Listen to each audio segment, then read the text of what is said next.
பகைகளை களையும் ஈசன் தரிசனம் உலகினில் மேலாகும். பற்றி படர்ந்திடும் கொடிக்கொரு கோலாய் இறைவன் நிலையாகும். நெற்றியில் திருநீர் அணிந்தவர் உள்ளம் குழந்தை நிலையாகும். கொடும் பகை சூழ்ந்திடும் வேளையில் சிவனின் சூலமும் துணையாகும். சூலமும் துணையாகும், சிவனின் சூலமும் துணையாகும். சர்வேஸ்வரா விஸ்வேஸ்வரா அவிநாசி லிங்கேஸ்வரா,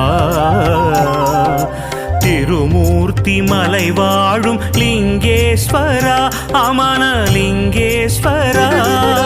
சர்வேஸ்வரா விஸ்வேஸ்வரா